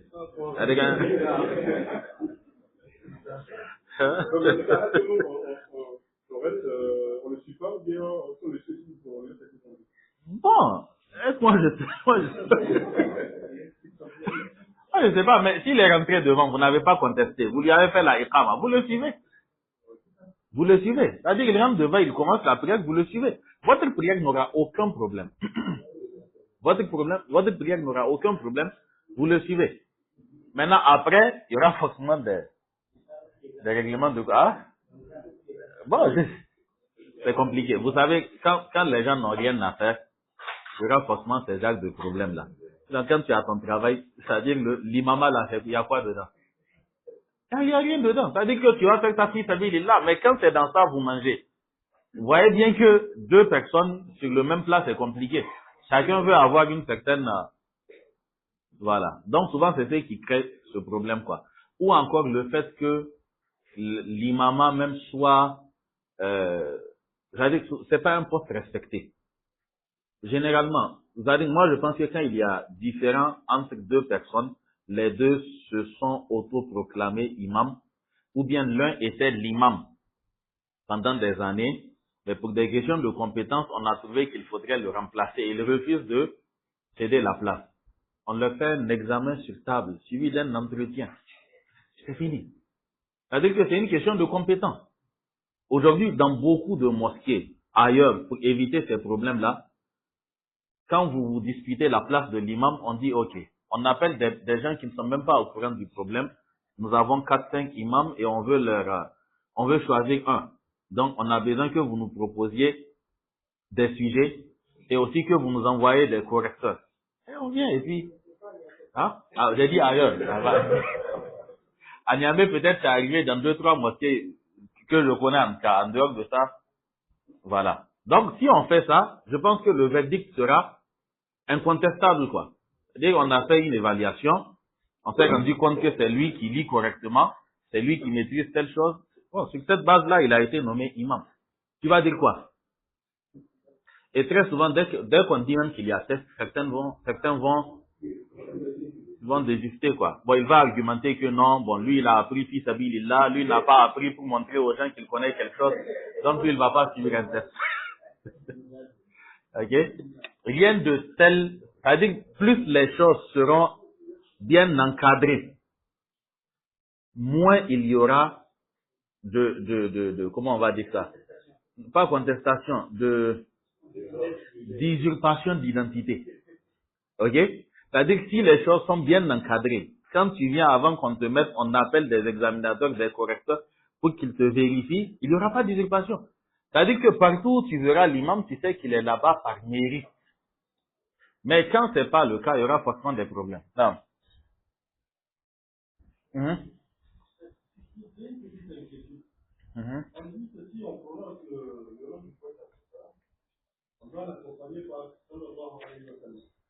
Maintenant, par exemple, dans des cours comme ça, il y a des hadiths qui reviennent à chaque fois. Non. Est-ce qu'on doit à chaque fois l'accompagner ou bien il y a des moments où... Non, il n'est pas évident de se rappeler à chaque moment, ni d'être en mesure de dire à chaque moment sallallahu alayhi wa sallam. C'est-à-dire que ça relève de l'impossible carrément, quoi. C'est pas du tout évident. Ça va t'échapper, tu vas oublier, tu n'es pas en état de le dire et autres. Ce qui fait que les savants ont assoupli un peu la teneur du hadith quand le prophète sallallahu alayhi wa sallam dit Al-Bakhilu man zukirtu indahu wa lam yusalli alayya. L'avare, c'est celui devant qui je suis mentionné et qui ne dit pas, qui ne prie pas sur moi. Ok? Dans une situation pareille, c'est-à-dire, il n'est pas évident, souvent même de se rendre compte qu'il y a un sallallahu alayhi wa sallam qui a placé là-bas. Et le principe c'est que, وَمَا جَعَلَ عَلَيْكُمْ فِي الدِّينِ مِنْ حَرَجٍ. Ok? La religion n'est pas venue avec des contraintes. Mais quand tu es dans ton état normal, quand on dit le prophète, tu dis sallallahu alayhi wa sallam. Ok? C'est-à-dire que là, c'est cité dans un contexte où ça peut, c'est-à-dire que c'est un réflexe, quoi. Mais il n'est pas dit qu'à chaque fois, tu peux être dans cet état où tu dois te... Souvent même, c'est lui qui parle, ne dit pas sallallahu alayhi wa sallam. Ok? Donc, pour ces éléments-là, on est vraiment excusé et il n'y a pas de souci, quoi. Ok? Non. C'est une exception. Et la prochaine fois, là, on va pas atteindre cette heure-là en train de faire des questions-réponses. Ok? Non? Par rapport au retard de l'imam. Mhm. Il y a ceux qui disent que quand l'imam vient à retard, c'est que le temps qu'on dit encore de retard, la temps de 5 minutes, si par exemple, avant que les 5 minutes ne soient, si quelqu'un donne la prière, c'est que la prière de tout le monde n'est pas valide. Ils ont dit qu'il y a un autre. Bon, je ne sais pas moi, je dois dire. Un-Naf. Oui. Le prophète sallallahu alayhi wa sallam, il n'était pas venu, Bilal a dit à Abu Bakr, le prophète sallallahu alayhi wa sallam n'est pas là. Tu rentres, tu diriges la prière. Abu Bakr est rentré, il a commencé à diriger la prière, le prophète est arrivé. Bon, là, on parle de Abu Bakr et du prophète sallallahu alayhi wa sallam. Allah là, tout ton imam, il est... C'est-à-dire, vous savez, les savants, ils font très attention, c'est-à-dire aux situations qui peuvent justifier la nullité d'une prière. On ne se lève pas comme ça pour annuler la prière de quelqu'un. Il a prié, oui. Qu'est-ce qui a manqué comme condition de la prière? Rien n'a manqué. Rien n'a manqué. L'imam n'est pas mécréant. Si l'imam même est mécréant, lui, il ne savait pas que l'imam était mécréant. C'est-à-dire qu'il n'y a pas de raison qu'on dise qu'ils étaient tous en ablution. la prière a été accomplie correctement, ils ont la prière. Maintenant, oui, il y a erreur, il y a entorse à la règle, il y a eu, la déontologie n'a pas été respectée. Ça, c'est d'autres sujets. Mais on ne touche pas qui a fixé 5 minutes en cas d'erreur. Le prophète sallallahu alayhi wa sallam, il est venu en retard à la prière de Isha. Les compagnons, certains s'étaient endormis dans la mosquée. Certains somnolaient. Le prophète est venu. Il n'y a pas de 5 minutes. C'est-à-dire que les 5 minutes, c'est juste pour des questions d'organisation, des questions de, voilà. Donc, pour qu'il y ait un note disant que quand on fixe 5 minutes et qu'on commence après 4 minutes, la prière est nulle, vous voyez tous les efforts qu'il faut fournir pour trouver ce note-là.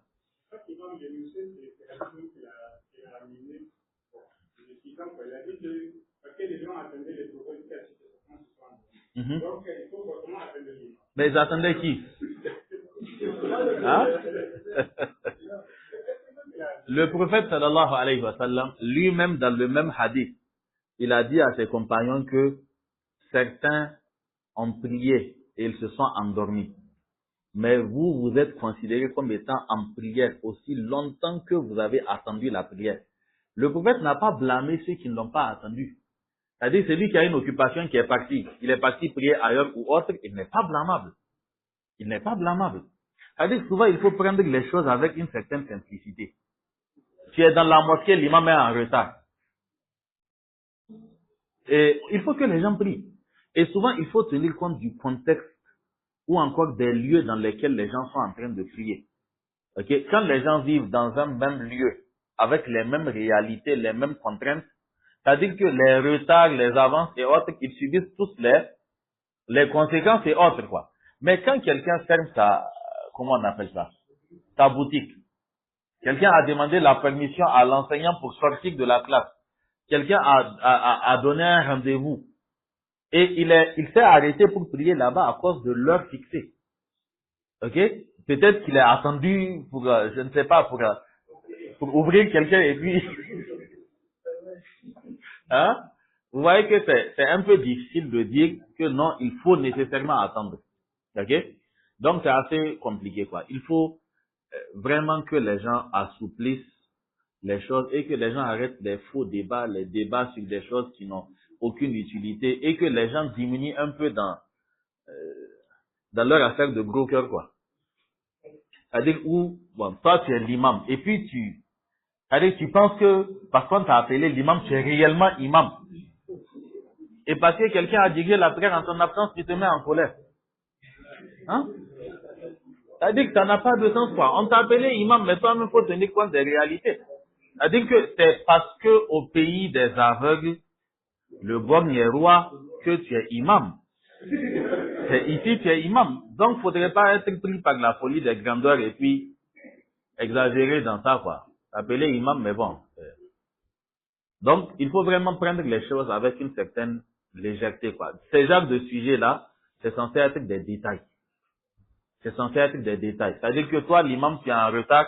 Quand tu viens trouver les gens entamer la prière avant ta sortie, tu dois te réjouir du souci que les gens ont de s'empresser de s'acquitter de la prière. C'est-à-dire que souvent, il faut réfléchir dans l'autre sens, quoi. Faut pas réfléchir autour de ta personne, quoi.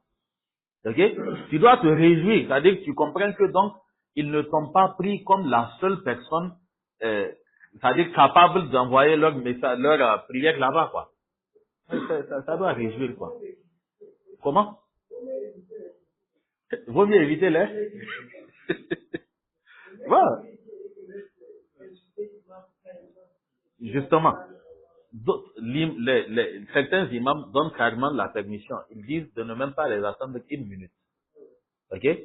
C'est tout. Tu n'es pas le seul, tu n'es pas le seul à avoir le permis, là. C'est quoi? C'est la Fatiha. Non. Tu n'es pas le seul. C'est vrai, la Fatiha, c'est pas seulement aussi. Non. Mm-hmm. Mm-hmm. Qui remplace l'imam. Mm-hmm. Il n'en est pas digne. Oui. Mais s'il est dans la mosquée de l'imam, c'est l'imam qui est responsable. C'est-à-dire qu'il doit se prévoir un remplaçant. Tu ne peux pas être toujours présent. Ok? L'imam doit avoir le souci, c'est-à-dire en ce qui concerne l'instruction des fidèles dans la mosquée. Il doit les rappeler à cela. Donc, je pense bien que s'il n'a pas de naïb, il y a aussi sa faute dedans, quoi. Si toutefois lui-même il est. Vous avez compris, hein? Alaykoum salam. Si je faisais une question, c'est concernant la prière du voyageur. Et dans une situation est en voyage, et qu'il arrive par exemple d'avoir la prière de Maghrib dans une mosquée, est-ce qu'il peut joindre, après le salam, peut joindre la prière de Isha, pour une permission, ou bien qu'est-ce que c'est préférable de faire? Tu es en route ou bien tu es arrivé à destination? Tu pries avec les gens, c'est ce qu'il faut faire. Ok, tu te conformes au calendrier des gens. Souvent, certaines facilités, il faut tenir compte du fait que quand tu arrives dans une zone, c'est-à-dire que dorénavant, ce sont eux tes voisins, ce sont eux qui vont attester pour toi. Tu es arrivé parce qu'on t'a dit que tu es voyageur, tu ne pries pas avec les gens. Si tu meurs, qui va t'enterrer? Va à la mosquée, qu'ils te voient à la mosquée. Non. Alaykoum salam.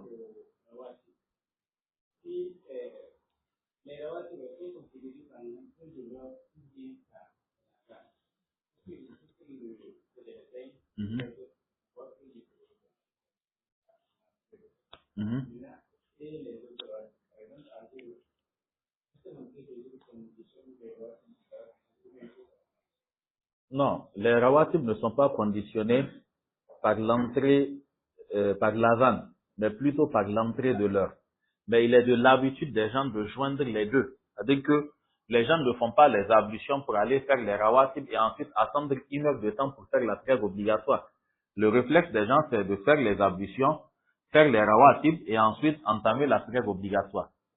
Ok? Mais si on tombe sur une prière où, par exemple, il y a eu un contretemps, on a dû décaler, là je parle des prières pour lesquelles cela est possible. Et c'est pratiquement pour la prière de Zuhur, surtout que cela est faisable. Pour la prière de Maghrib, s'il faut faire 2 rakats avant la prière de Maghrib, le temps est coincé. Tu ne peux pas reporter ça à plus tard.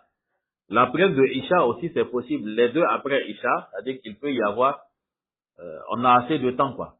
Voilà. Mais, il n'y a pas de texte qui lie ça à l'azan. Mais il lie ça plutôt à la prière. Donc, par conséquent, à l'entrée de l'heure. Si, par exemple, on est dans une zone où l'azan, le deuxième azan est fait en retard.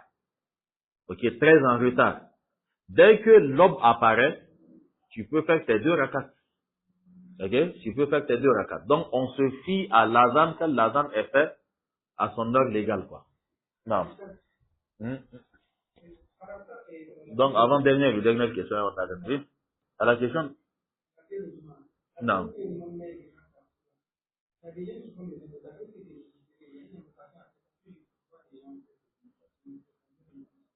Il y a des savants qui ont admis cela en se basant sur le hadith où le prophète sallallahu alayhi wa sallam dit qu'il y a, lors de la journée du vendredi, un instant auquel l'invocation est exaucée. Donc, certains, l'avis le plus juste, bien sûr, c'est que c'est l'instant qu'il y a après Asr. Ok? Vers Maghrib, quoi. Maintenant, il y a des savants qui disent que, il y a des textes, en fait, sur lesquels se sont basés pour dire que c'est l'instant qu'il y a entre la montée de l'imam et la descente de l'imam. Or, de la montée à la descente de l'imam, l'instant où il est possible d'invoquer, c'est pendant sa pause seulement. Donc, c'est en se basant sur cela que certains le font. Là, je parle de ceux qui le font sur base d'arguments et non pas sur base de coutumes et d'habitude, quoi. C'est-à-dire qu'ils font d'avis que c'est cet instant-là qui est concerné. Voilà. Mais le fait d'essuyer ça n'a pas de fondement. C'est invoqué, oui, mais pas essuyer. Mais l'avis le plus juste, c'est que l'instant, c'est après Asr. Non. Entre Asr et Maghrib, quoi. Non. Non.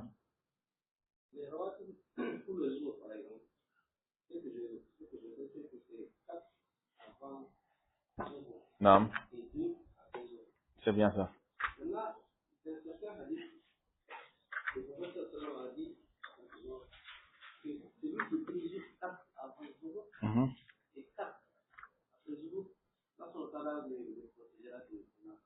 Non.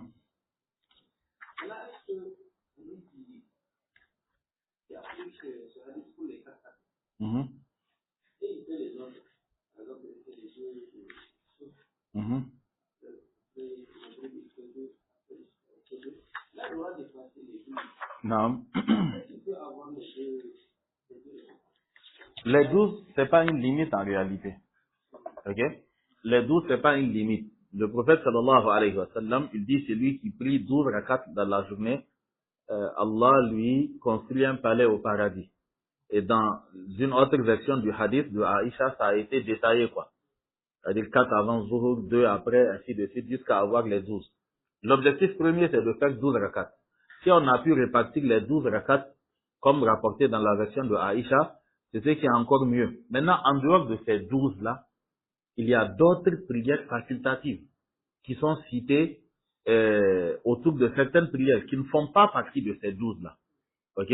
Comme les recommandations après Zuhur, comment on dit ça? Après Zuhur, qui dépasse 2. Ou encore avant Asr, ou avant Maghrib, ou encore l'intervalle entre Maghrib et Isha, ou encore d'autres périodes où la prière est recommandée. Okay? Mais ce qu'on veut, c'est que les 12 fassent partie du quotidien.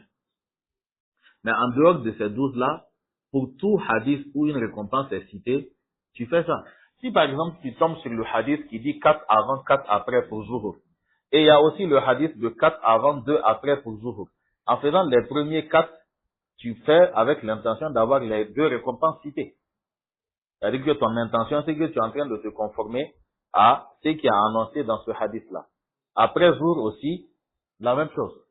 Donc tu fais d'une pierre deux coups. Si le temps te permet aussi de les séparer, tu les sépares, c'est encore mieux. Donc, parce qu'il y a ce qu'on appelle les rawatib qui sont mu'akkada. Ça, c'est les 4 et les 2. Il y a ceux qui sont les rawatib qui sont ghayru mu'akkada.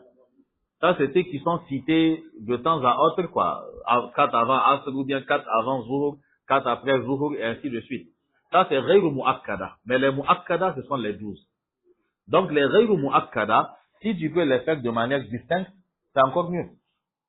Okay? C'est comme quand le Cheikh Al-Albani explique le cas de la prière de Fajr. Quand tu viens à la mosquée, alors que tu peux faire, il y a le temps de Tahiyatul Masjid, le Raka'at al-Fajr aussi.